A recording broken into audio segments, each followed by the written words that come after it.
Buenos días, vamos a empezar ya con lo que es la parte de las conferencias. Sí que quiero agradeceros a todos y estar aquí hoy. Gracias a todos los ponentes. La verdad que desde la coordinación ha sido una gran alegría el comprobar la recepción que ha tenido esta convocatoria ya presencial. Necesitábamos de nuevo reunirnos presencialmente, este foro que de alguna manera agrupa todas las instituciones, universidades, centros de restauración, otros, museos, etcétera, dedicados a la investigación en la conservación del patrimonio cultural en España, la ciencia del patrimonio. Entonces, gracias por esa gran acogida. Desde la coordinación quiero trasladar también el enorme agradecimiento al Círculo de Bellas Artes por los receptivos que han sido y el gran trabajo que han hecho. Entonces, vamos a empezar de nuevo. Sí que aprovecho para presentarme. Yo soy María Martín Gil, del Instituto de Patrimonio Cultural de España. No veo a Sonia. Bueno, ahora os presentaré a Sonia. Aquí tenemos a Miriam, por favor, que también de la coordinación, Miriam Bueso Manzanas, también de la coordinación del Instituto del Patrimonio Cultural de España. Y nos falta nuestra compañera María José Suárez, que se incorporará a lo largo de la mañana. Pues bien, nuestra primera ponente es, y además le voy a pedir ya que vaya, por favor, subiendo al escenario. Se puede presentar bien desde la mesa, bien desde el atril, como resulte más cómodo. Es Roxana Seguel Quintana. Roxana Seguel tiene magíster en Antropología y Desarrollo y es actualmente la directora del Centro Nacional de Conservación y Restauración de Chile. Además de tener una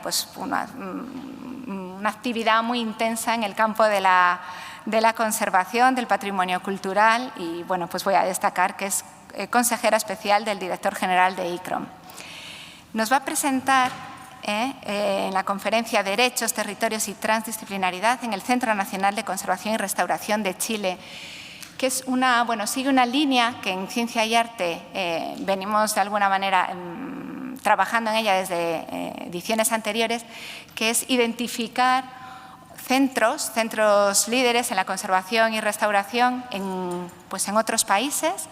Y en este caso es un excelente ejemplo, ya que, como todos sabéis, en la temática de la 9ª edición de Ciencia y Arte se busca también fomentar, de alguna manera alineados con el proyecto AMERMAD, en el que estamos participando las dos entidades, tanto el Círculo de Bellas Artes como el Instituto del Patrimonio Cultural de España, esos lazos, esas conexiones, esos puntos comunes, esas visiones en América, ¿no?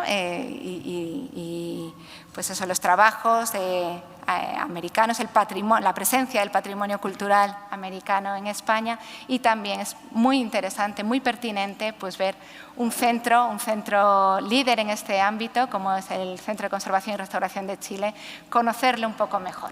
Así que muchas gracias, Rosana. Tienes, como bien sabes, 45 minutos para tu presentación.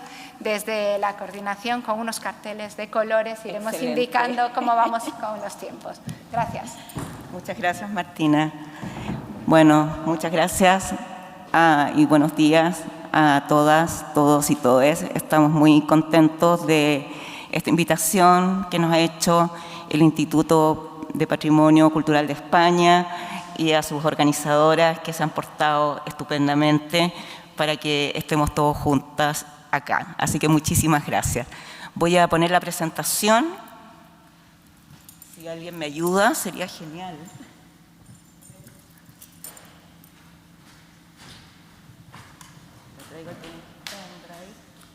Lo traigo ahí en el pendrive. Ok.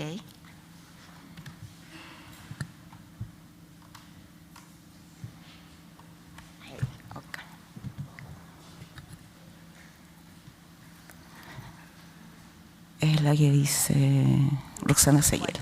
Ahí. No. Ah. Dale. No, ese no es mío. Sí, Ok. Ahí sí. Innovación y tecnología, y yo no soy muy tecnológica, debo decirle.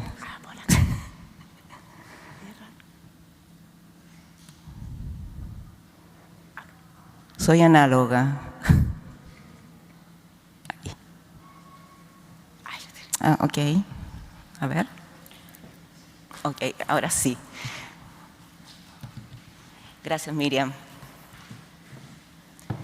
Bueno, para nosotras es un honor esta invitación y presentarles nuestro Centro Nacional de Conservación y Restauración. Así que nada más, sigo adelante. Voy a hablar brevemente en cada uno de estos temas que suenan como largos, pero más bien son cortitos, y les agradezco que me vayan poniendo los minutos porque a veces suelo alargarme en ciertos temas.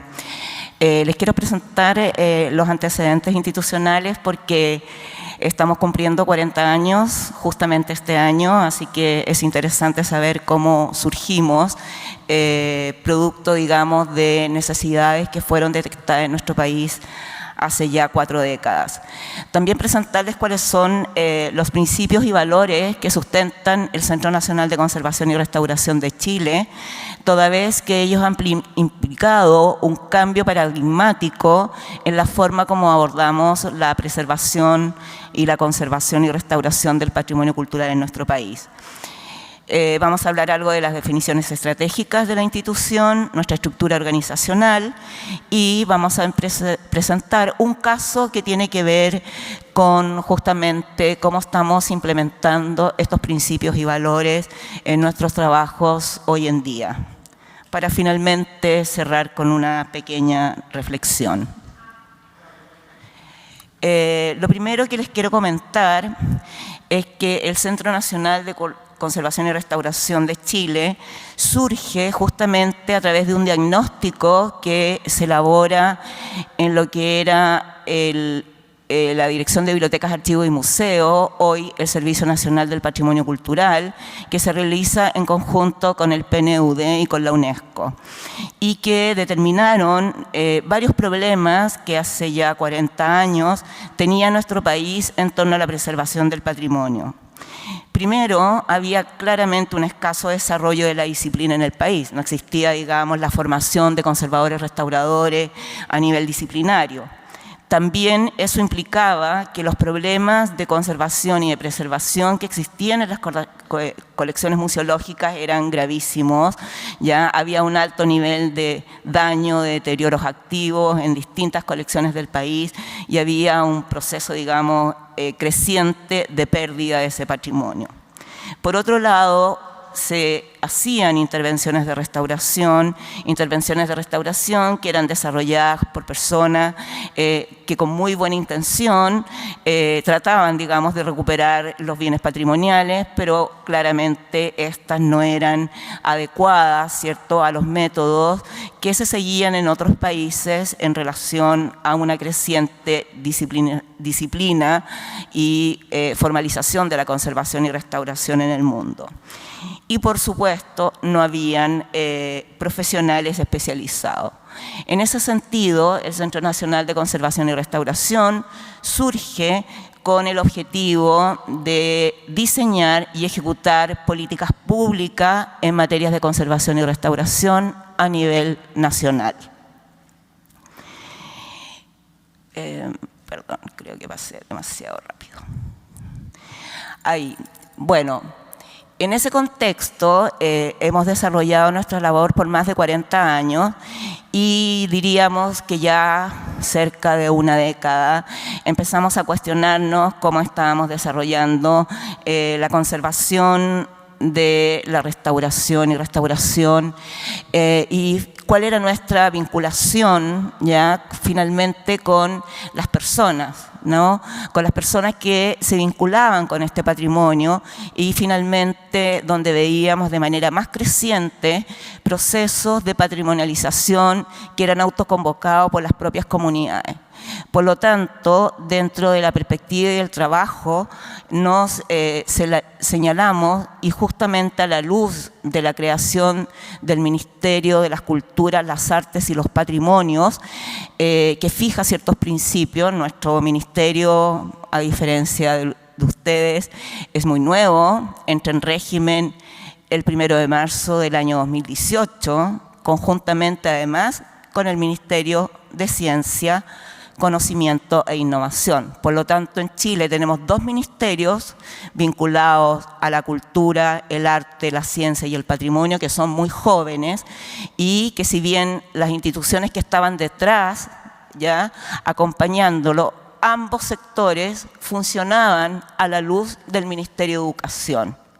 Por lo tanto, el reconocimiento que se hace en el país de que efectivamente tanto la ciencia, el conocimiento y la innovación fueran un sector, ¿cierto?, con carácter ministerial, lo mismo que las culturas, las artes y los patrimonios, constituye un logro importante de prácticamente los últimos 4 años. Por lo tanto, en ese contexto, uno de los enfoques con los cuales hemos estado trabajando es el enfoque de derechos, el enfoque de derechos humanos asociados a la cultura, el patrimonio y la ciencia. Y en ese sentido nos planteamos como principios, digamos, que van a regir este tema del enfoque de derechos, que claramente reconocemos, ¿cierto?, que el patrimonio cultural es un constructo social. Y como constructo social da cuenta no solo de identidades, sino también de alteridades al interior de las propias comunidades. Por lo tanto, la conservación y restauración que ejercemos nosotros se desarrolla en materias de tomas de decisiones en escenarios complejos, en escenarios conflictivos, ¿ya?, y que da cuenta de la pluriculturalidad, ¿cierto?, y la multiidentitariedad que existe en nuestros territorios, ¿ya? Y la pregunta que nos hicimos, bueno, ¿cómo ante este mundo patrimonial, ¿cierto?, que es un constructo social donde las identidades y las alteridades están funcionando sincrónicamente, vamos a hacer esa toma de decisiones para poder abordar de la mejor manera la conservación y la restauración? Y en ese contexto, claramente, el estallido social que sufrimos en Chile y muchos países latinoamericanos, ya a partir del 18 de octubre del 2019, nos demostró justamente cómo las identidades y las alteridades sobre los eventos patrimoniales coexisten en un mismo escenario y un mismo territorio, y cuáles eran las decisiones que teníamos que tomar frente a eso que estaba ocurriendo en el país, donde el patrimonio se transformó de alguna manera en el muro de las demandas y los derechos sociales que la población estaba solicitando al gobierno.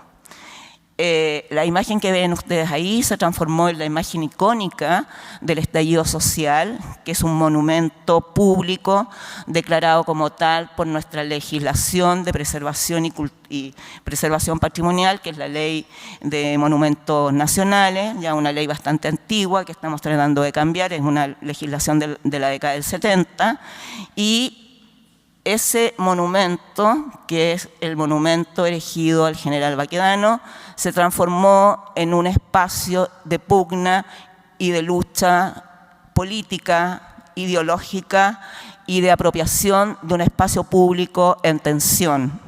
Por lo tanto, ustedes ven dos imágenes ahí. Una corresponde al monumento intervenido por los movimientos sociales que estaban demandando ciertos derechos sociales y culturales, y en la imagen siguiente, ¿cierto?, el monumento muy bien pintado por los agentes del Estado. Nosotros trabajamos somos una institución del Estado, y veíamos cómo desde la gobernación un día los manifestantes pintaban el monumento, al día siguiente durante la noche la gobernación iba y volvía a pintar el monumento y la dejaba pulcramente pintado. Y eso era todos los días. Un día amanecía de rojo, otro día amanecía de negro, otro día amanecía multicolor, otro día amanecía nuevamente de negro. Y eso fue durante los meses que duró el estallido social hasta que llegó la pandemia. Por lo tanto, cuando hablamos de un enfoque de derechos, como conservadores restauradores, quedamos justo en ese medio, en esa línea negra que ustedes ven en las dos imágenes. ¿Cuál es la decisión que como conservadores restauradores vamos a tomar si consideramos que el patrimonio cultural es un constructo social dinámico, cambiante, resignificado con cada generación, con cada grupo sociales que habitan, digamos, una sociedad y un territorio en específico?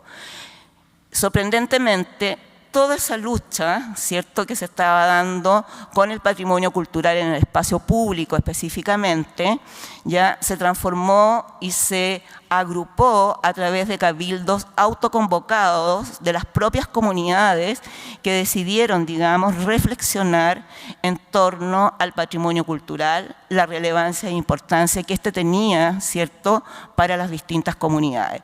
Y estos cabildos autoconvocados se realizaron a lo largo de todo nuestro país, desde el norte hasta el sur, ¿cierto?, donde la gente espontáneamente se juntó en espacios, en calles, en plazas, ¿ya?, a discutir y conversar acerca de qué era aquello que ellos consideraban significativo de proteger. Y frases como el patrimonio, somos las comunidades, fueron frases que fueron marcando la discusión, ¿ya?, en una apropiación y resignificación espontánea de las distintas comunidades. El otro enfoque con el cual hemos ido trabajando para poder, digamos, orientar, ¿cierto?, las decisiones del desarrollo de investigación, el desarrollo técnico, tiene que ver con la territorialidad, ¿ya? En ese sentido, claramente reconocemos en el patrimonio como un proceso sistémico e integral que se desarrolla y se florece justamente en un horizonte espacial situado, ¿ya? Inclusive el patrimonio que está al interior, ¿cierto?, de instituciones que han de alguna manera institucionalizado aquellos elementos de la cultura material que generamos los seres humanos para vivir, ¿ya?, como museos, centros culturales, ¿ya?, también tienen procesos de resignificación y constituyen espacios de identidad y de alteridad para distintas demandas de la población y que nos interpela a los conservadores restauradores qué hacemos con eso. Recientemente todos vimos, horrorizados probablemente, cómo los girasoles, ¿cierto?, de Van Gogh eran puestos como una tela, un fondo, ¿cierto?, para demandas medioambientalistas, ¿no? Y eso nosotros lo estamos teniendo de manera frecuente en nuestro patrimonio en el contexto de estas demandas. Por lo tanto, asumimos, ¿cierto?, que los materiales que se construyen desde los procesos sociales y culturales de las distintas comunidades son referentes significativos que tienen rasgos específicos y que claramente el patrimonio no es el patrimonio de todos.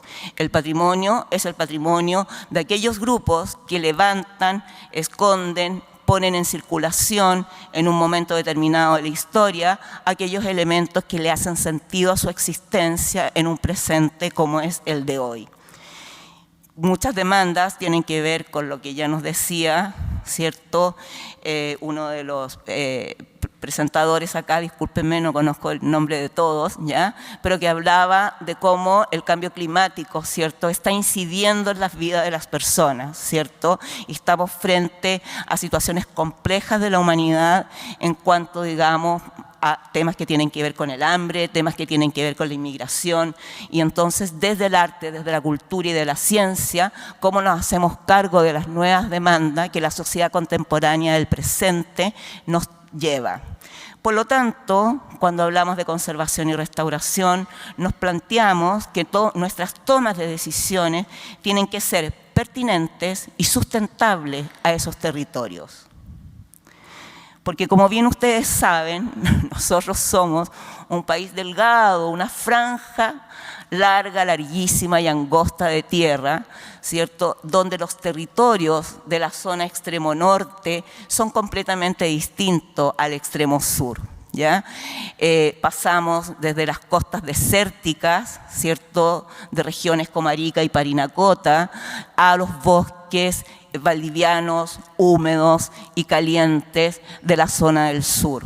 Pasamos del altiplano, ¿cierto?, a la cordillera, pasamos entre medio por los valles transversales, ¿ya?, donde se hace mayoritariamente una agricultura que para muchas comunidades es una agricultura, un monocultivo no sustentable, que como ustedes han podido ver tal vez en muchas de las noticias, ha generado un problema con el agua relevante e importante, porque si hay alguno de los países que va a sufrir con el cambio climático es Chile, que tiene 7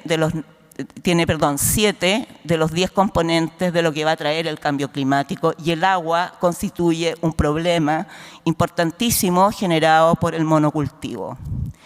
Por lo tanto, esa diversidad territorial da expresiones diversas a muchas culturas, ¿cierto?, desde los afrodescendientes en la zona norte a los rituales que se constituyen alrededor de ciertas procesiones religiosas, y así sucesivamente nos va generando un conjunto de artilugios que pasan a ser constituidos como referente significativo de estas comunidades.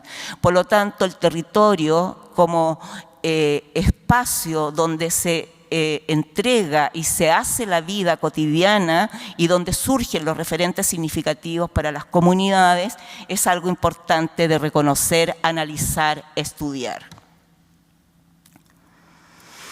El otro enfoque con el cual hemos ido trabajando tiene que ver con el enfoque de la transdisciplinariedad. Aquí ya se ha hablado de aquello. No nos basta la multiculturalidad, la multidisciplinaridad, sino que necesitamos avanzar, ¿cierto?, y transitar entre las distintas disciplinas, entendiendo que la transdisciplinaridad es aquella forma de trabajo que implica romper esos marcos rígidos que el positivismo ha llevado a la construcción y generación del conocimiento científico, ¿no?, donde nos separa en ciertos segmentos para poder abordar realidades que no podemos abordar desde una disciplina por su complejidad y su multifactorialidad, mientras en las cuales nosotros nos movemos.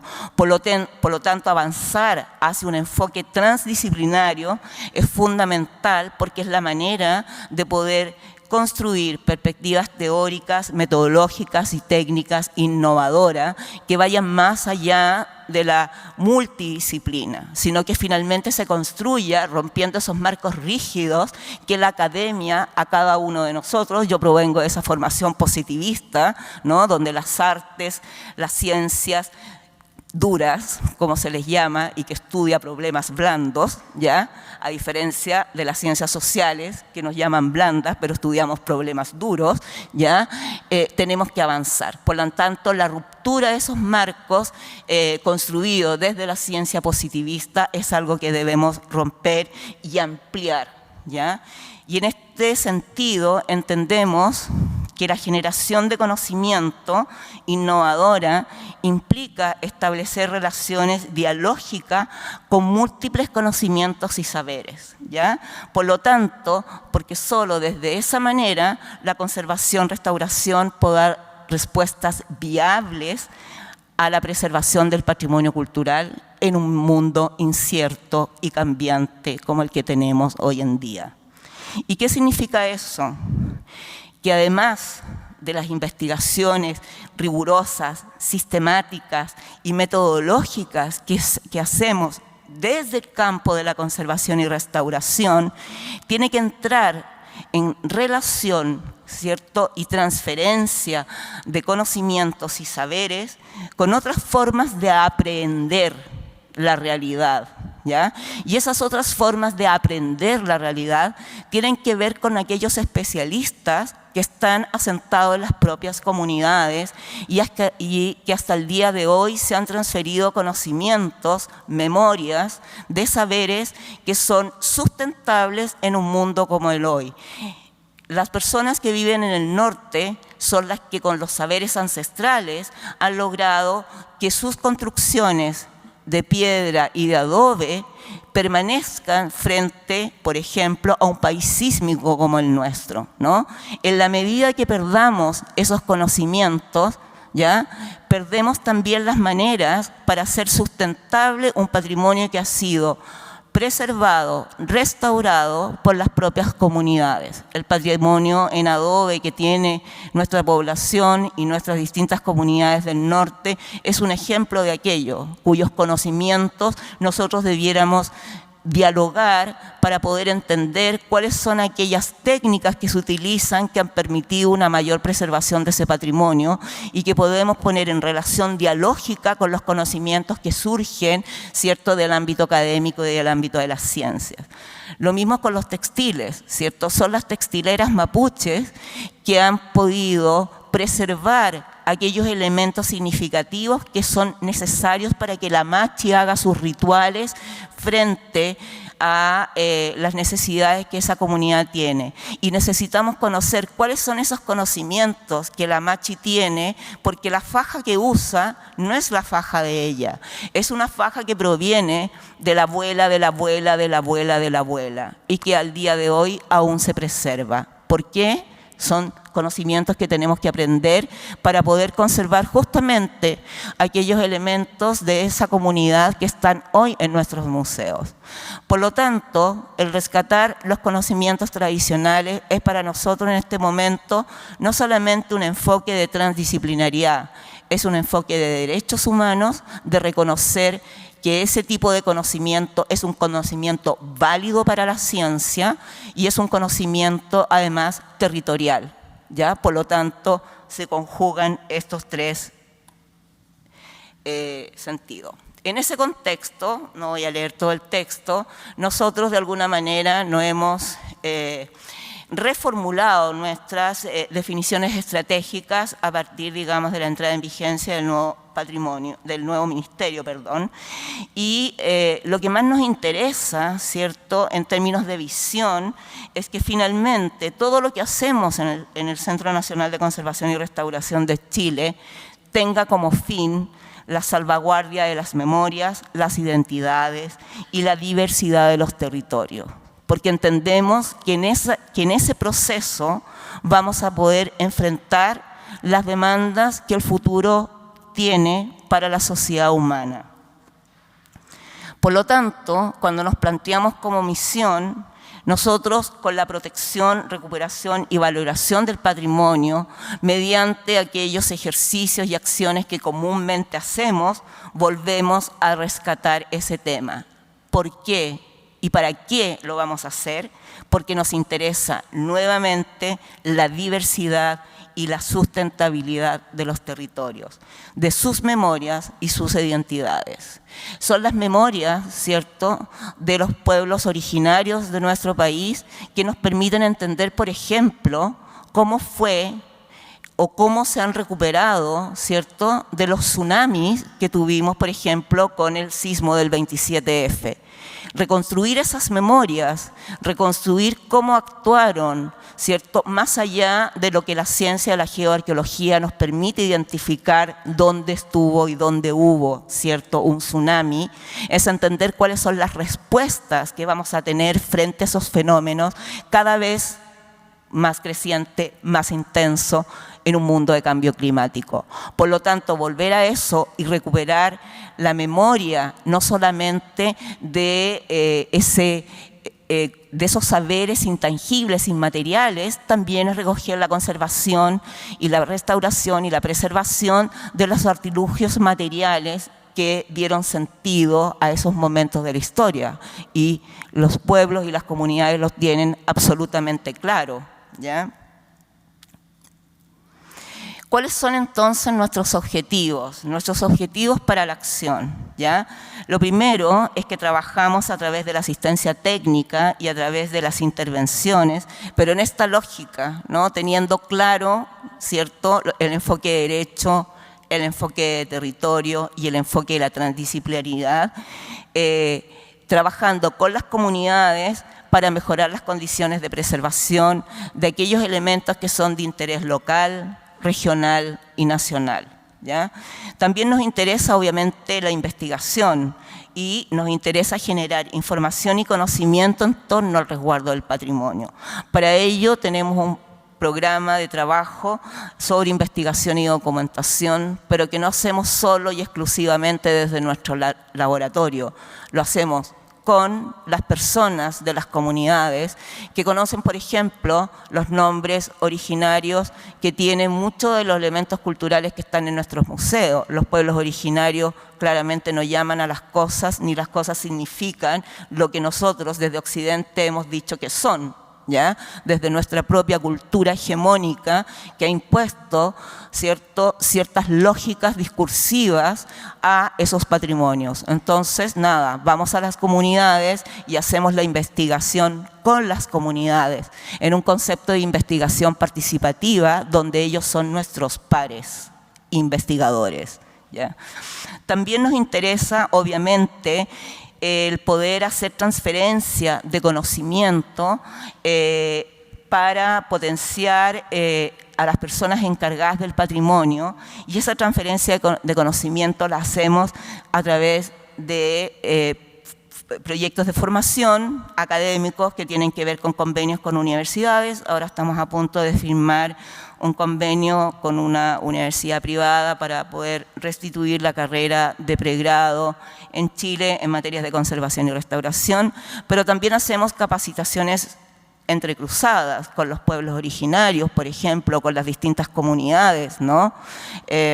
No sé, si yo voy a conservar elementos o artilugios, ¿cierto?, que usaban los guasos y que están en el Museo del Guaso de la región centro de Chile, ¿ya? No sé, la señora Juanita, que era la que le preservaba esos artilugios, ¿cierto?, para salir, tiene mucho que enseñarme a mí, y yo compartir esos conocimientos que yo sé para justamente cuando se haga la preservación de esos materiales no tenga que venir a un centro hiper especializado en conservación, restauración, sino que se puedan hacer en las comunidades. Nosotros somos un grupo chico de personas que no podemos, obviamente nos demoraríamos miles de años tratando de preservar nosotros solos el patrimonio. Entonces necesitamos esa transferencia de conocimiento para hacer más eficiente nuestro trabajo en ese contexto. Y también obviamente trabajamos en extensión, difusión y vinculación con el medio, pero que nos interesa sobre todo lo que es la democratización de la gestión patrimonial, entendiendo que la gestión patrimonial no está solo y exclusivamente en los organismos y en los agentes del Estado, sino que corresponde a las propias comunidades hacer la gestión patrimonial de manera democrática, volviendo, digamos, al contexto del enfoque de derechos humanos, que son ellas, las propias comunidades, que tienen que tomar las decisiones de cómo vivir, ¿ya? Dando una vuelta a la lógica, ¿cierto?, del Estado, que hace una imposición desde lo que cree que es bueno, que es el bien común para toda nuestra sociedad tan diversa, ¿eh? En Chile durante años el Ministerio de Desarrollo de Vivienda y Urbanismo construía casas iguales e idénticas en el plan de habitacional desde Bisbiri en el norte árido hasta Chiloé en la zona sur. Mismos materiales, mismas condiciones, mismo. Claramente no puede ser lo mismo si aceptamos que la diversidad cultural, la diversidad territorial y la diversidad de los derechos tenemos que hacer cosas distintas en cada territorio. Contarles rápidamente cómo nos organizamos Ahí están los 5 directores que ha tenido nuestra institución en los últimos 40 años. Estamos formados, ¿cierto?, por unidades transversales que trabajan de manera, digamos, conjunta a todo el conjunto de las personas que formamos el Centro Nacional de Conservación y Restauración, como es la Unidad de Extensión y Comunicaciones, la Coordinación de Gestión de Riesgo y Emergencia, la Coordinación de Patrimonio, Conservación y Derechos Humanos, y también, digamos, nuestro Centro de Información Especializada, que son, digamos, como las áreas transversales, además de las propiamente administrativas, ¿ya? Y tenemos también unidades de intervención especializadas que abordan una problemática patrimonial, ¿ya? Está obviamente el área de arqueología y etnografía, el área de las artes visuales, el área de patrimonio construido y escultórico, el área de la unidad de documentos, documentos gráficos, el área que tiene que ver con patrimonio y territorio, el área de ciencias de la conservación y el área de documentación visual y imagenología, que hacen, digamos, su trabajo especializado, pero como vamos a ver, aquí no podemos trabajar solos, ¿ya? Abordar cada complejidad desde el punto de vista de la preservación y la conservación del patrimonio. Si bien tenemos estas áreas de especialización, el trabajo que hemos ido desarrollando en general para las distintas problemáticas es que hay una transversalidad de cómo abordar los problemas. No podemos quedarnos en nuestros compartimentos estancos. Claramente esta es una compartimentación de que nada, quien trabaja en artes visuales y en pintura es especialista en esa única y exclusiva área y por lo tanto no puede ingresar a otras áreas. El patrimonio es mucho más diverso, ¿no? Estamos trabajando, por ejemplo, unas obras de la Violeta Parra que están pintadas en cartón y están pintadas con distintos tipos de materiales, donde hay tela, donde hay pigmentos, el soporte es de papel. Entonces, ¿qué unidad la trabaja? La trabaja el área que trabaja textiles, la trabaja el área que trabaja documentos en soporte de papel o la trabaja el área. No es posible en un patrimonio, el arte, ¿cierto?, que como ya dijeron acá, es netamente experimental, ¿no? ¿Cómo lo abordamos? El arte contemporáneo, ¿cómo lo abordamos? ¿Ya? Que es pura experimentación con la materia, con las luces, el arte efímero, ¿ya? Que queda un minuto para una exhibición y luego se va, etc.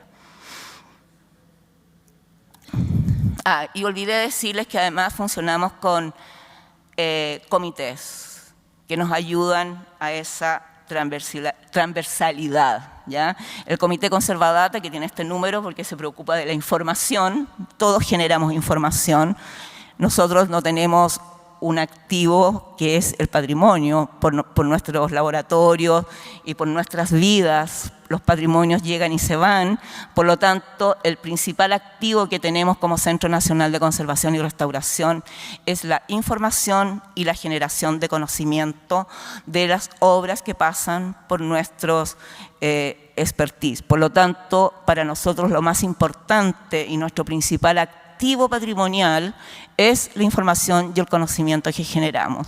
Por lo tanto, hemos desarrollado una serie de tecnologías, ¿ok? 5 o 10. Ok, perfecto. Una serie de tecnologías para salvaguardar aquello, ¿no? O sea, no perder esa oportunidad de guardar esa información.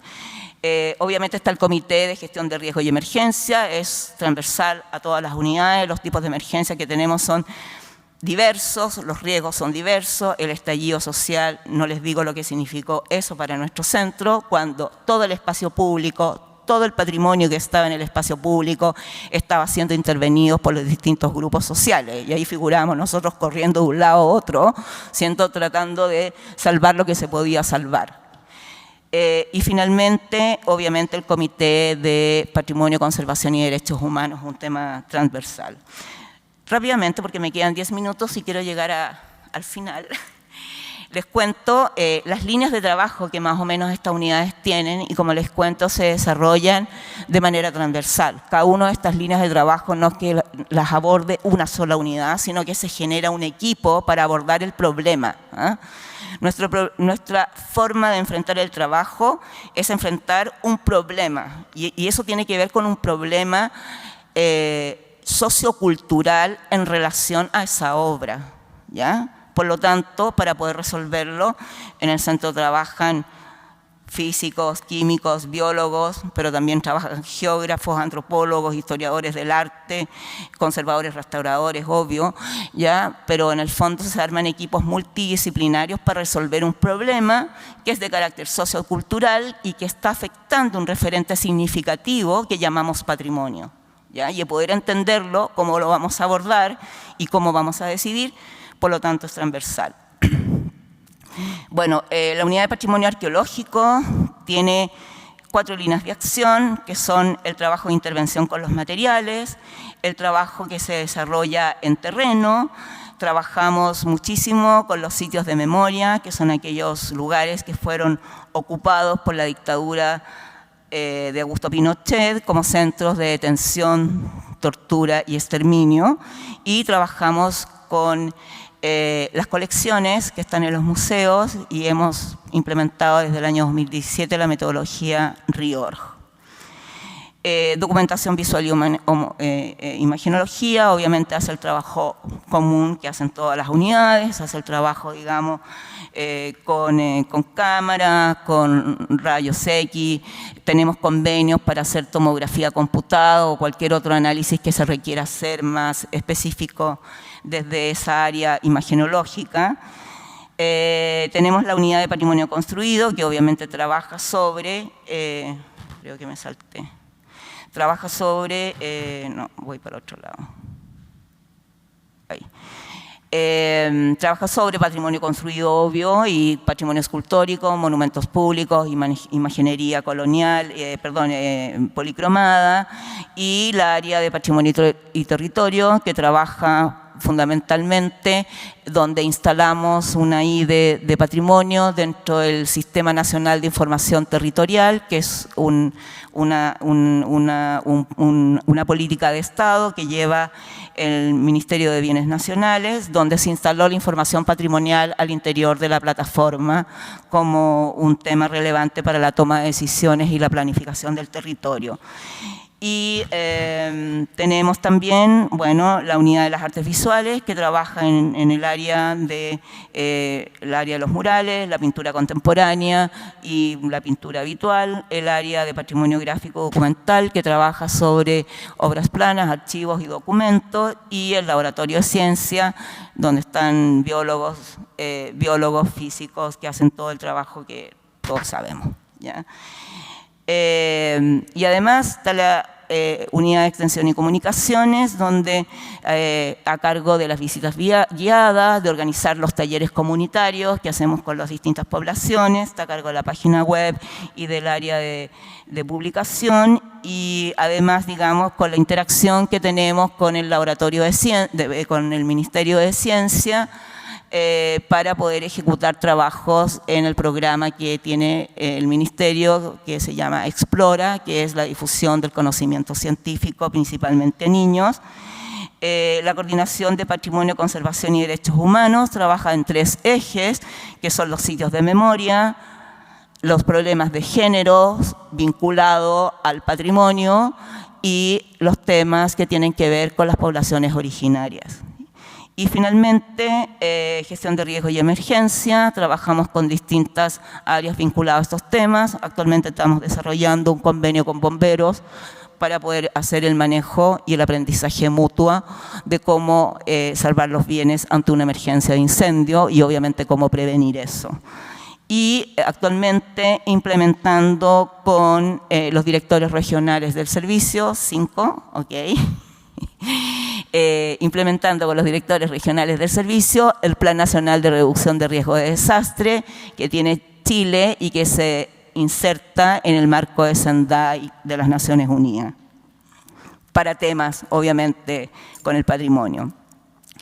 Y rápidamente les cuento este en 5 minutos este caso de estudio que fue desarrollado por una de nuestras conservadoras, Daniela Braquita. Ella es la jefa de la Unidad de Patrimonio Arqueológico y Etnográfico del CNCR, donde estuvo trabajando en el campo de prisioneros Melinca Pechuncaví, que queda en la quinta región Chile, para hacer una reconfiguración espacial de ese centro de detención y tortura, y que fue muy emblemático para nuestro país porque las estructuras que se ocuparon como campo de concentración y campo de prisioneros fueron aquellas que se instauraron durante el gobierno de la Unidad Popular de Salvador Allende para generar el turismo popular y los balnearios populares para que los trabajadores pudieran ir de vacaciones. Se instalaron 16 centros durante la época de Salvador Allende. Muchos de ellos fueron ocupados después como campos de prisioneros o campos o centros de exterminio y tortura. Y uno de estos es el de Roca Santo Domingo, que se constituyó en el campo de prisioneros Melinca Pechuncaví. Lo que sabemos a través de la información histórica que se fue recogiendo del centro es que es un campo que funcionó entre 1973 y 1976, desde el cual llegaron prisioneros de distintas partes del país y la mayoría de ellos provenían de centros clandestinos, ¿cierto?, de detención y tortura. También sabemos ya que el abandono y desmantelamiento de este centro, que fue una política sistemática del gobierno de Pinochet, el borrar todos los hechos de violaciones a los derechos humanos, ¿ya? Sabemos que hacia 1980, de acuerdo a las fotografías del servicio aerofotogramétrico, todavía estaban las estructuras en el centro. Y sabemos que el año 94 ya no estaban. Por lo tanto, todo lo que implicó el abandono y desmantelamiento del lugar ocurrió en ese periodo.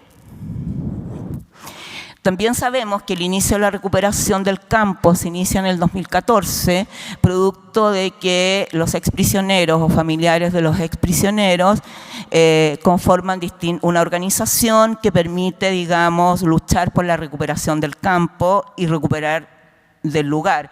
Pero el campo, claramente el campo de prisioneros ya no era lo que fue en su momento.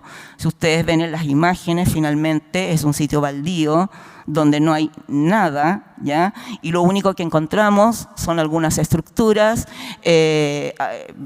probablemente temporales, que se ocuparon en algún momento para trilla, para rodeo, para la fiesta costumbrista que se hace el 18 de septiembre, que son las famosas ramadas que celebran nuestra independencia. Y claramente cuando entramos a trabajar con ellos, siempre trabajamos con las agrupaciones de detenidos desaparecidos cuando hay una solicitud expresa y un interés expreso de las personas para que nosotros les ayudemos en algo que nosotros no sabemos y ellos tampoco. Por lo tanto, cuando comenzamos a trabajar en esto, es una conversación para saber qué es lo que ellos quieren y qué es lo que podemos hacer nosotros. Es una construcción, ¿ya? Y nos llamaron aquí, ¿ya?, cuando el sitio finalmente fue declarado monumento histórico y comenzaban una primera fase de habilitación como sitio de memoria. Y nos dijeron, bueno, aquí no hay nada, y lo único que sabemos es que aquí estuvo este campo de prisioneros, y lo que nosotros estamos haciendo en este minuto es un sendero de la memoria. Entonces, ahí empezó la conversación de, bueno, ¿dónde van a poner esto? ¿Ya? Pero desde nuestra expertise nosotros sabíamos que no podía ser aquí no hay nada. Desde la perspectiva arqueológica, el ser humano siempre deja huellas y evidencia en los terrenos que habita. Por lo tanto, nosotros sabíamos que podíamos ayudar a, de alguna manera, hacer esa reconfiguración espacial para poder entregar elementos que permitieran finalmente construir este sendero de la memoria, ¿ya? A partir, digamos, de un modelo que nosotros hemos estado trabajando para lo que implica la patrimonialización de un centro clandestino de detención, tortura y exterminio y llegue a constituirse en un sitio de memoria, porque hemos trabajado en varios. Daniela sistematizó ese trabajo en este modelo de proceso. Nosotros ingresamos en la parte de investigación. Ahí fue cuando nos llamaron, ¿ya? Las partes previas ya habían pasado y nos llamaron a lo que tenía que ver el estudio. Y ahí partimos. Y partimos entendiendo un poco lo que ya hemos hablado, ¿cierto? Los derechos. Me queda uno y me voy. Chao. Muy rápido. Partimos, ¿cierto? Derechos, sujeto, la cultura material y la territorialidad, ¿ya? Les voy a... La presentación va a quedar para que después la puedan leer más largo. Se definieron las líneas de trabajo, ¿ya?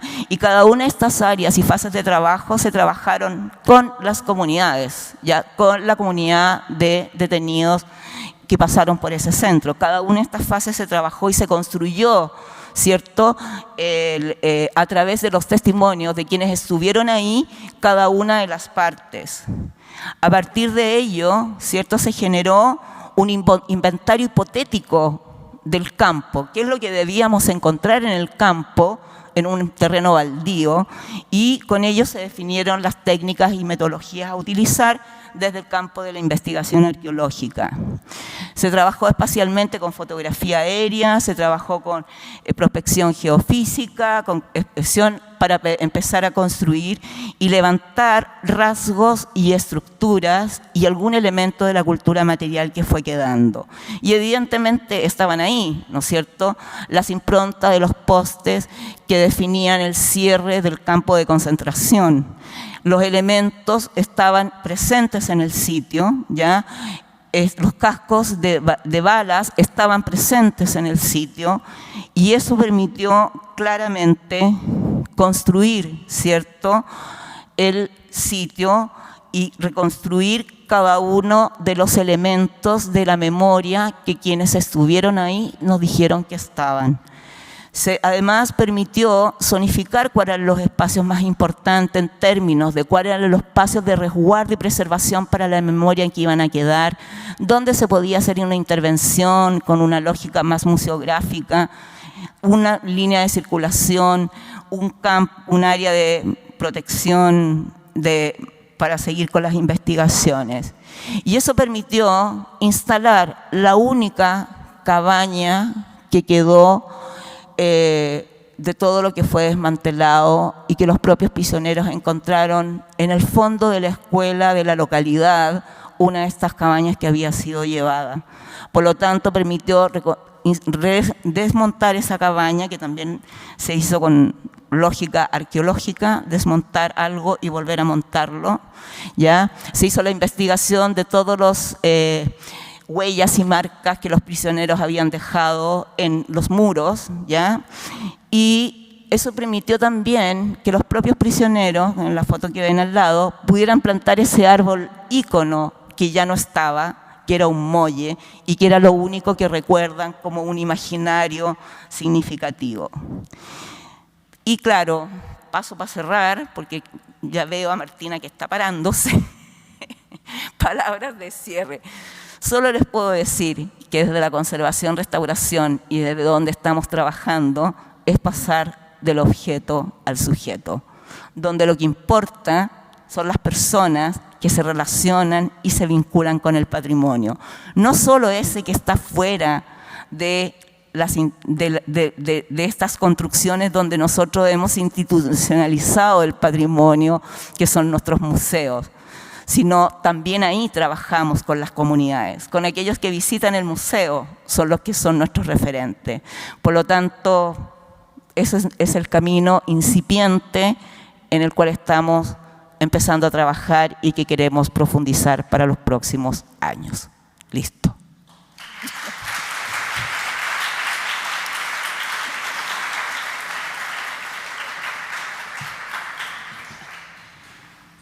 Y preciosas palabras de cierre, Rosana. Muchísimas gracias por esta interesante conferencia y esa visión, ¿no?, tan puesta a vista en el sujeto, en las comunidades del trabajo.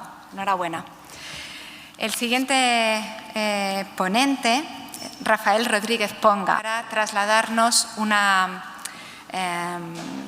visión y una materia y unos conocimientos, buenos días, donde quiera. Bien en el atril, bien allí con el ordenador, o no necesita, ¿verdad? Rafael Rodríguez Ponga es rector de la Facultad de Comunicación, Educación y Humanidades de la Universidad Abad Oliba, rector de la Universidad Abad Oliba del CEU, donde también es profesor de la mencionada facultad. Es doctor en Filología por la Universidad Complutense, presidente de la Asociación Española de Estudios del Pacífico y de la Plataforma Internacional de Cooperación y Migración. Fue secretario general del Instituto Cervantes entre los años 2012 y 2018 y bueno, también, digamos, profesionalmente, aunque actualmente está en excedencia de este puesto, es administrador civil del Estado. Nos va a trasladar, pues es una temática muy interesante, muy pertinente en este congreso que tiene esa visión puesta en América, sobre los derechos, del arte de escribir a las ciencias del lenguaje, las lenguas en la primera vuelta al mundo y en el Galeón de Manila, ¿no? Ese momento tan importante de tanta riqueza del Pacífico con esas conexiones. Muchísimas gracias. Muchas gracias, buenos días.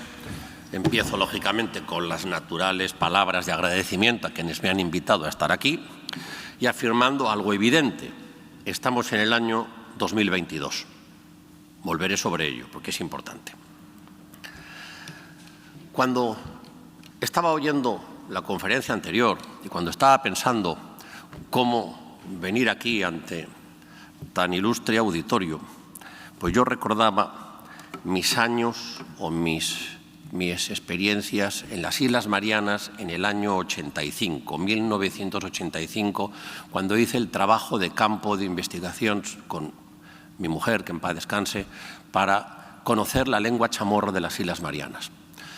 Y cómo inevitablemente conocer una lengua implicaba conocer y hablar con las personas que estaban allí, porque si no es imposible. Y cómo envidiábamos a las archiveras, y lo digo en femenino, y a los arqueólogos, en este caso lo digo en masculino, porque sus documentos y sus piedras nunca llegaban tarde, nunca se aburrían, nunca se cansaban de las preguntas y, por lo tanto, nos daba la sensación de que avanzaban mucho más rápido en sus investigaciones que nosotros, porque cuanto más hablábamos con las personas, más datos teníamos, pero era más complicado de asimilar todo aquello que teníamos. Veo que tiempo después la idea de hablar con las comunidades locales y con las personas locales es algo ya general. Y por eso ahora mismo hay en marcha un proyecto arqueológico sobre la cultura de las Islas Marianas, que es el proyecto Averigua, que está llevado desde Barcelona, pero está por la doctora Montón, pero está también subvencionado por el Ministerio de Cultura y tiene precisamente esta idea que aquí se acaba de decir de la vinculación del patrimonio y de la arqueología con las comunidades locales. Bueno, pues resulta que en aquellas Islas Marianas en las que estuve yo hace muchos años, allí se recordaba, para bien o para mal, que por allí había pasado la expedición de la primera vuelta al mundo, con Magallanes al frente. Estábamos en 1522, estábamos en el 2022. Han pasado exactamente 500 años desde que se logró la primera vuelta al mundo. Es decir, aquella expedición que salió de Sevilla en 1519 con Magallanes como capitán general, con Juan de Cartagena como conjunta persona, es decir, como, digamos, jefe adjunto, y con Juan Sebastián Elcano como piloto de una de las naves, pero que después resultó ser el capitán de la expedición que volvió. Sencillamente porque estando en las Molucas, es decir, en Indonesia, tuvieron que tomar la decisión histórica. Habían llegado y había que volver. Unos, con Espinosa al frente, en la nao Trinidad, decidieron volver por donde habían venido, por el Pacífico. Fracasaron. Otros decidieron seguir la misma ruta hacia el oeste, con Juan Sebastián Elcano y la nao Victoria, y llegaron. Por lo tanto, este año conmemoramos ese hecho que sucedió hace 500 años, nada menos. Es decir, la primera vuelta al mundo.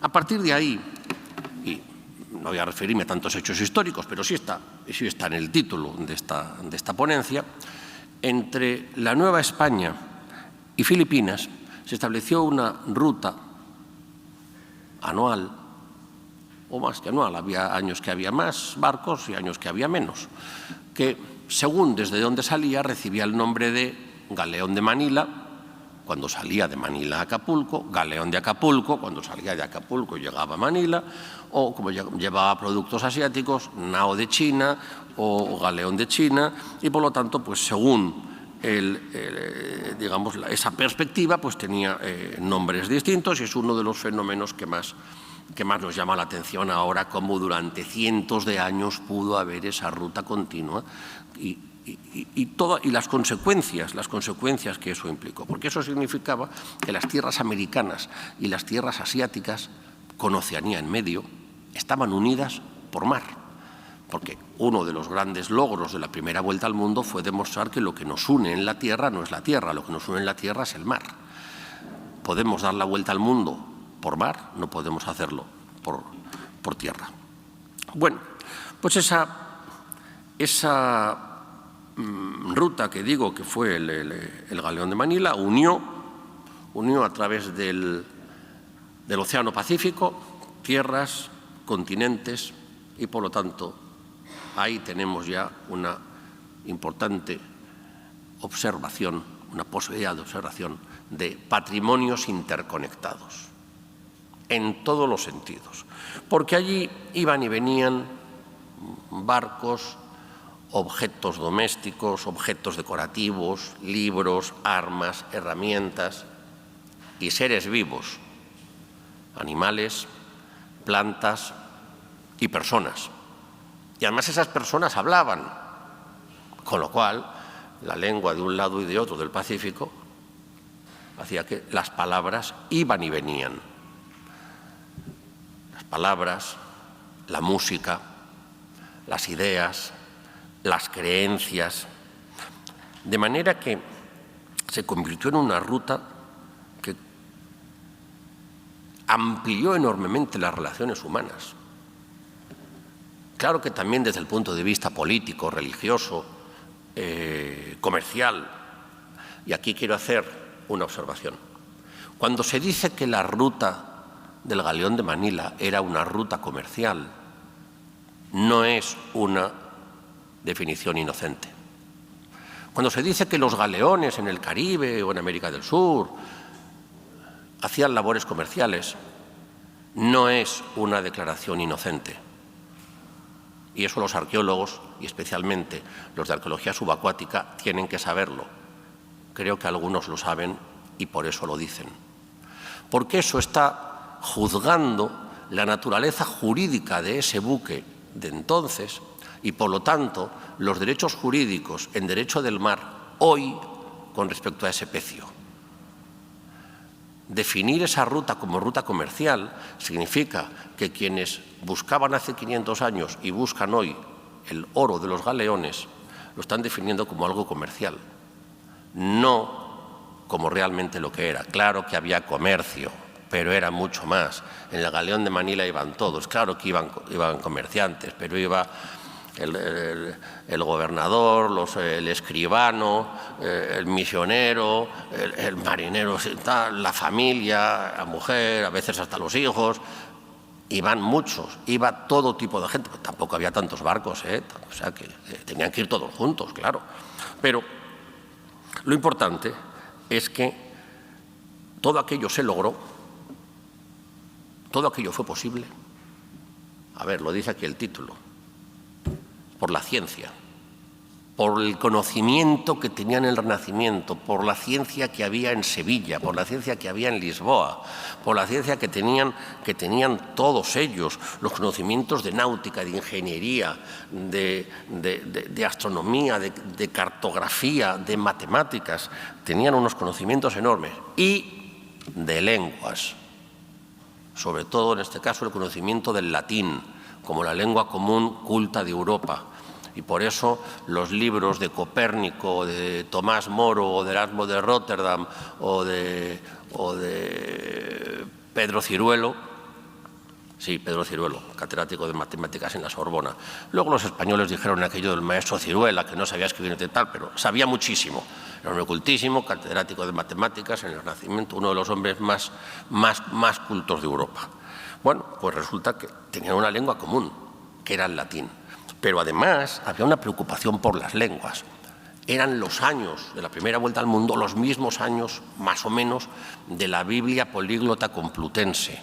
Un enorme esfuerzo de comprensión lingüística y de interpretación de los textos, en este caso bíblicos, en latín, en griego, en arameo, en hebreo. Y la preocupación, ya en esos mismos años, por las lenguas, lo que se llamaban las lenguas vulgares. No es despectivo, no es, la lengua vulgar es la lengua que habla la gente, simplemente. Es lo que quiere decir la expresión lengua vulgar. Por eso, no es casualidad que sea en el Renacimiento cuando surge la primera gramática de la lengua castellana, la de Nebrija, 1492, que resulta ser la primera gramática publicada de una lengua moderna. Y a partir de ahí empiezan a surgir gramáticas de otras muchas lenguas, de lenguas europeas, pero de lenguas americanas y asiáticas. Por cierto, hay lenguas americanas, lenguas indígenas americanas que tienen gramática publicada mucho antes que algunas lenguas europeas, por importantes que sean hoy.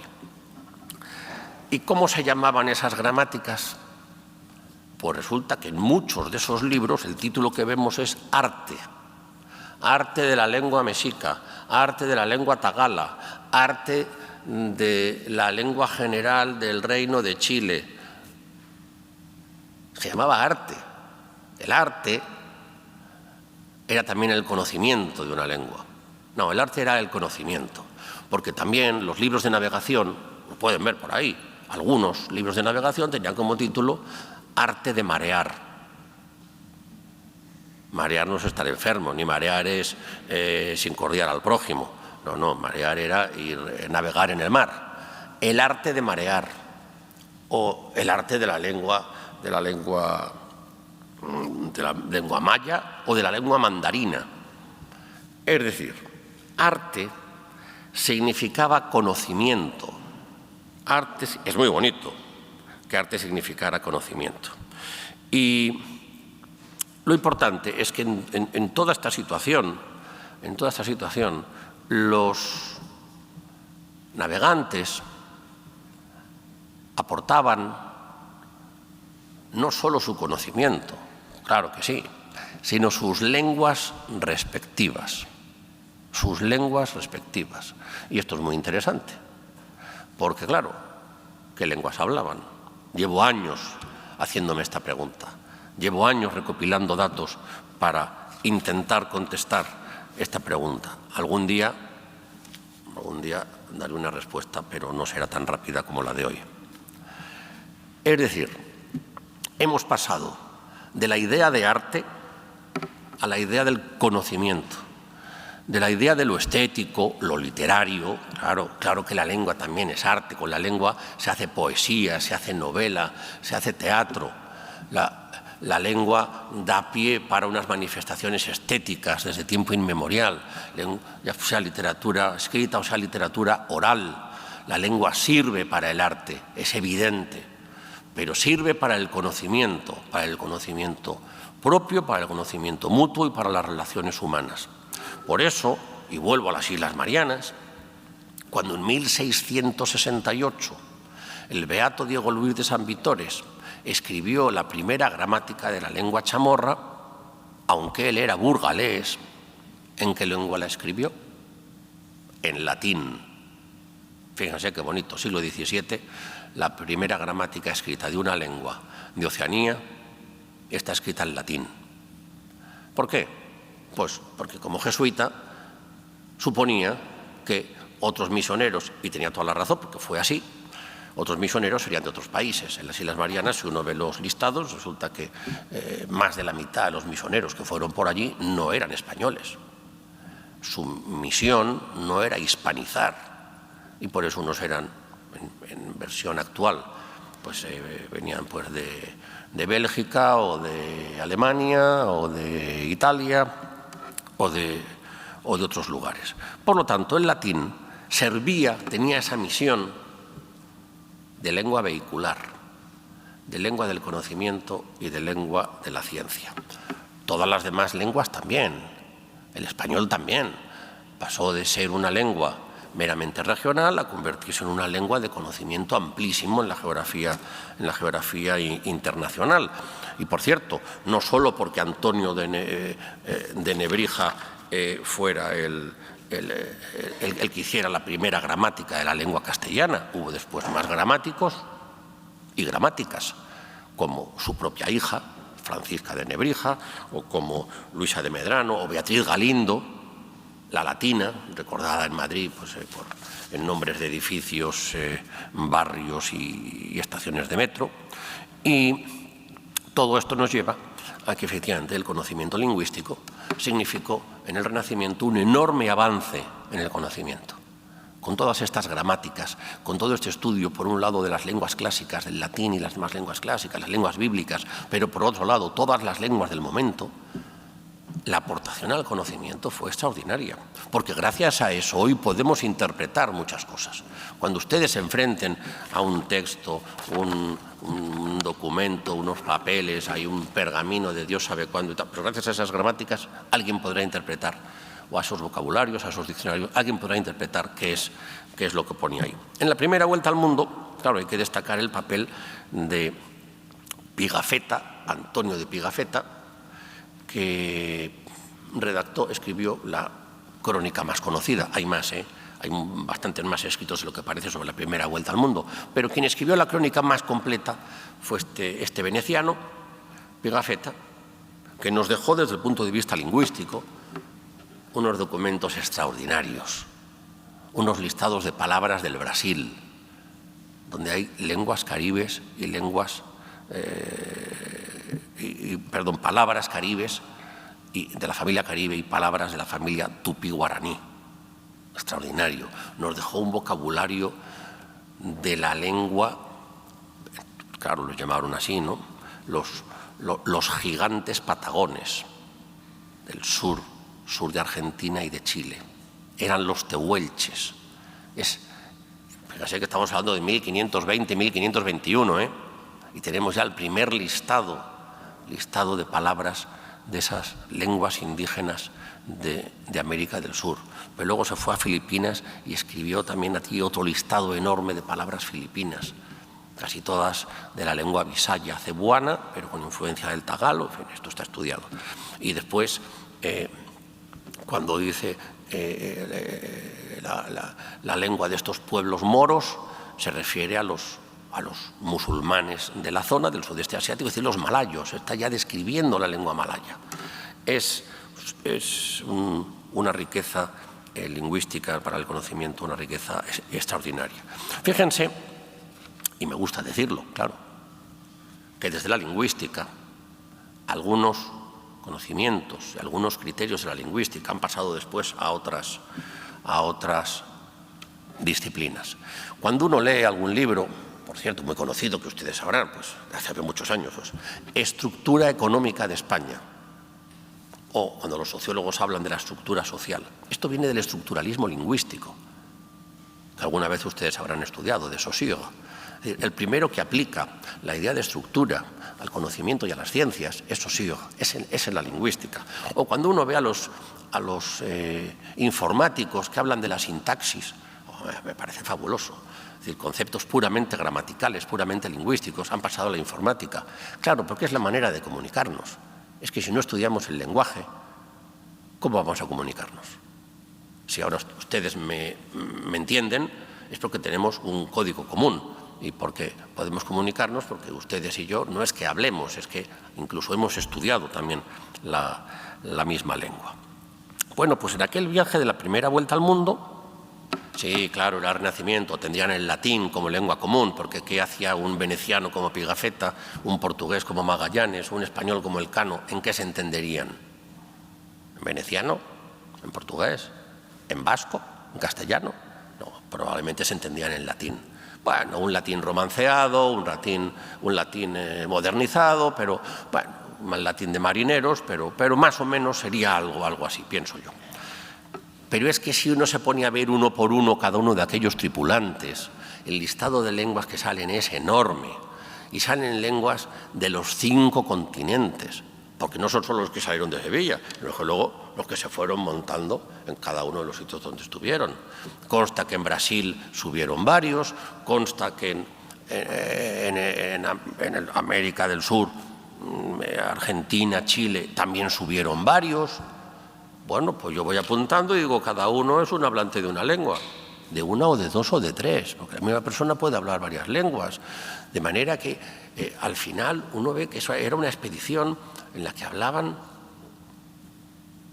50, 60 lenguas o variedades. No vamos ahora a discutir qué es habla, qué es lengua, qué es idioma, qué es dialecto, qué es variedad dialectal. No, nos perderíamos aquí en muchas definiciones. Pero ustedes más o menos me entienden. Bueno, pues en números redondos, en 200 y pico navegantes, había más de 50 variedades lingüísticas identificadas y diferentes. Algunas de ellas, como el latín, no sería lengua materna de ninguno, pero sí lengua vehicular. Otras serían lengua materna de alguno, aunque no la pudieran usar porque no le iba a entender nadie allí, pero alguna expresión y algún comentario o alguna palabrota en su propia lengua ya le saldría en algún momento. Bueno, fíjense ustedes que andando en la historia nos damos cuenta de que en el siglo XIX, cuando llegó la independencia de México, esa ruta llamada Galeón de Manila, Nao de Manila, como he dicho, Nao de China, se interrumpió. ¿Sí? Los mexicanos, después de la independencia, no vieron la utilidad de mantener una ruta marítima con Asia. No la vieron. ¿Qué quiere decir eso? Que el proyecto era un proyecto novohispano. O mejor dicho, o por ampliarlo más, era un proyecto español. El tener presencia en el Pacífico, o mejor dicho, el crear una zona de seguridad geoestratégica en el Pacífico, con la presencia de España en Filipinas, lo mismo hizo Portugal, Macao, Timor, es decir, tenía también, es una cuestión geoestratégica, lo mismo hizo Inglaterra, lo mismo hizo Holanda, tener sus puntos estratégicos. Esto que sí se veía, yo me imagino en San Lorenzo del Escorial, en el monasterio allí y tal, con allí los cosmógrafos enseñando al rey tal, las rutas y las conveniencias y los riesgos. Sin embargo, el México independiente no lo vio, con lo cual dejó el espacio libre. Alguien lo ocupó, claro, la ruta comercial, la ruta marítima, la ruta militar, la ruta cultural, la ruta de las migraciones, se fue al norte y empezó en San Francisco. Ustedes habrán visto películas con la inmigración china a California en el siglo XIX. Y, claro, esa ruta con Asia, si no salía ya de Acapulco, pues alguien la haría, y eso lo hizo Estados Unidos. Estados Unidos, bien que comprendió la importancia estratégica del Pacífico, cuando en 1898 incorporó, nosotros creemos que las Filipinas, sí, claro, las Filipinas, nos ganó la guerra, sí, evidente, lo sabemos. 1898, Filipinas, Cuba y Puerto Rico, y Guam, y el mismo año Estados Unidos incorporó las Islas Hawái.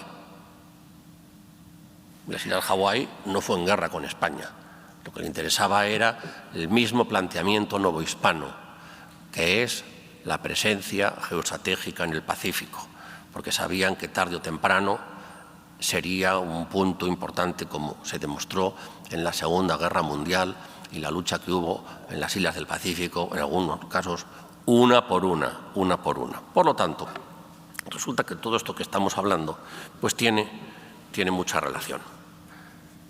La geoestrategia, las lenguas, la historia, la arqueología, todo, al final, todo. Como ha dicho usted, la transdisciplinariedad, ¿verdad? Pues eso. En eso estamos en este congreso. Como me quedan muy pocos minutos, y ya supongo que van teniendo algo de hambre y de sed para el café, les voy a hacer un ruego, un llamamiento. No sé cuántos hay aquí de lingüística o de filología. Pocos. Bien. Con más motivo les hago un llamamiento o un ruego. Cuando vean un documento, cuando vean palabras, cuando vean letras, transcríbanlo bien.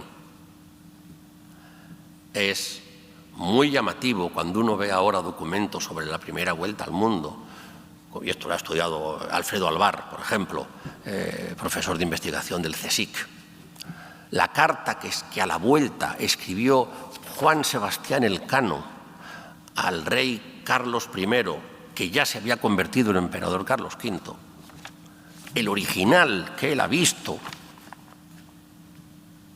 resulta que está escrito con una confianza inusitada, porque le llama de tú. Y claro, los historiadores dicen, pero ¿cómo va a llamar de tú un marinero? Bueno, ya era capitán, vale. Va a llamar de tú al emperador. Entonces, algunos historiadores en algún momento pensaron, esto es un error. Y esa carta, que está transcrita en muchos libros, dice, sabrá vuestra alteza que no sé qué, no sé cuánto. Pero cuando va a leer el original, usted aquí no pone vuestra alteza. Al historiador aquel le parecía que era un error del Cano que había que subsanar. Y le pareció natural. Pero en realidad es muy importante saber que Juan Sebastián Elcano escribió de tú al emperador.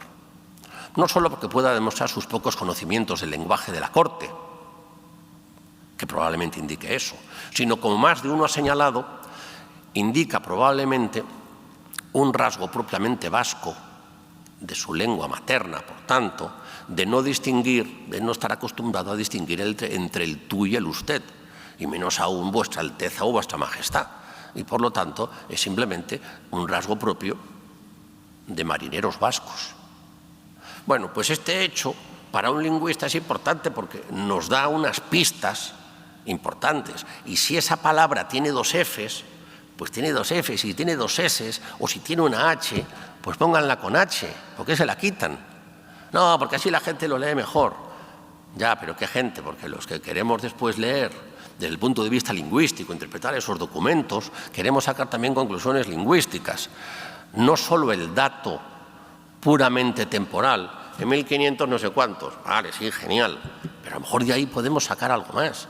Y si esa palabra que transcribe en Brasil, pues resulta que es guaraní o es caribe. Yo comprendo que a mucha gente le dará exactamente igual, pero a algunos resulta que sí que nos importa saberlo. Entonces, pues por eso les pido este favor. Les pido otro favor, que por tanto cuando vean en algún soporte, porque aparecerán palabras en cualquier soporte, lo verán en un papel, pero si aquí en este mismo programa veo aquí, y resulta que están aquí, veo quien habla del papel japonés, quien habla de una colección de papiros, pues digo yo que alguna palabra o una letra a lo mejor aparecerá por ahí, ¿no? O en un tapiz, en unos textiles, o en una piedra, o en madera, en una caja, en lo que sea, en un jarrón de porcelana. Siempre habrá un momento en el que aparezca una palabra en alguna lengua, que a lo mejor puede ser la nuestra o puede ser hebreo, chino, japonés, vaya usted a saber, árabe, latín, lo que sea. Ahí sí les pido que llamen a un lingüista experto en la materia, que no reinterpreten, sino que si ese documento está escrito en árabe, tendrán que llamar a un arabista que sepa interpretar cómo era el árabe del siglo no sé cuántos. Y si están restaurando un documento de no sé qué, pues llamen a un hebraísta, a un americanista o a un... me da igual, que eche una mano para que el resultado sea el mejor posible. No solo que la química del color sea magnífica, que sí, que lo entiendo, que es estupendo, que hay que hacerlo, que todo lo demás, pero si hay unas palabras, bueno, que se entiendan y que además respondan a la realidad lingüística y a la realidad histórica. Si ustedes han visitado, yo he visitado varias veces, el archivo de la Corona de Aragón, que es extraordinario, en Barcelona, pues verán allí que hay miles de documentos, pero es que no solo es un patrimonio histórico, documental, es un patrimonio lingüístico extraordinario, porque esos documentos están escritos en alguna lengua, no van a ser documentos mudos, claro. Entonces, poder tener esos documentos escritos en la lengua del siglo tal, del siglo XII, XIII, XIV, el que sea, que están en castellano, en catalán, en provenzal, en alemán, en siciliano, en veneciano, en toscano, en francés, en bueno, por supuesto en latín, árabe, griego, hebreo. Es un patrimonio documental extraordinario, es una información lingüística extraordinaria para el conocimiento de nuestras lenguas. Claro que para el conocimiento de la historia, claro que para el conocimiento de las comunicaciones, de las relaciones, de los comercios, de todo. Pero es importante si el rey de Sicilia o la reina de Sicilia escribía no sé quién y lo hacía en francés. Algo significaba eso, porque lo hacía en francés. O si lo hacía en latín, o si lo hacía en castellano, o si lo hacía en catalán. Así que, como va llegando la hora, pues voy terminando. Confío, ya no hay tiempo para hacer unas preguntas o para hacer un coloquio, me da la impresión. Después tenemos sesión de coloquio. Bueno, pues no sé si podré estar en la sesión de coloquio. Ustedes me disculpan. Ustedes me disculpan. Así que, bueno, confío que este conjunto de reflexiones lingüísticas vinculadas a otras disciplinas, porque he hablado de arqueología, he hablado de historia, pues les hayan resultado de interés y les deseo mucho éxito. A cada cual, mucho éxito en sus investigaciones y en sus aportaciones. Y les deseo que, como Juan Sebastián Elcano, que logró dar la primera vuelta al mundo en 1522, pues también sean ustedes capaces, no de dar la vuelta al mundo, por Dios, no lo intenten, que eso. El de prevención de riesgos laborales no les dejará. Pues que lleguen ustedes a buen puerto en sus investigaciones, que tengan mucho éxito y ya saben ustedes que quedo a su disposición en Barcelona para lo que puedan necesitar. Muchas gracias.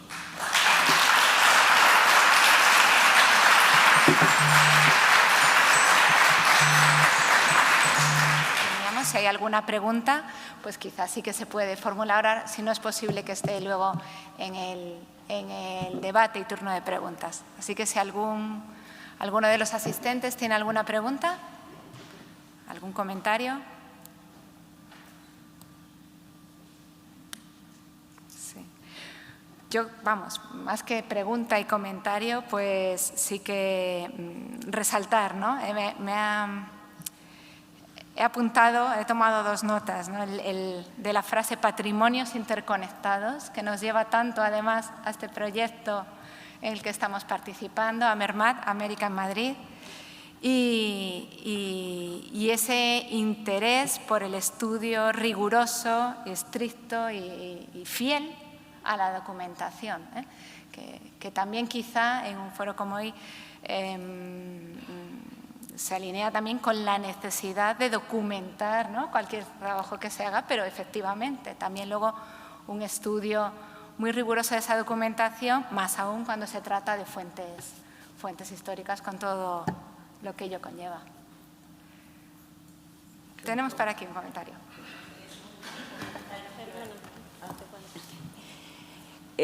Comentario, me pareció fascinante su presentación, realmente, porque efectivamente es así, todo lo que usted dice.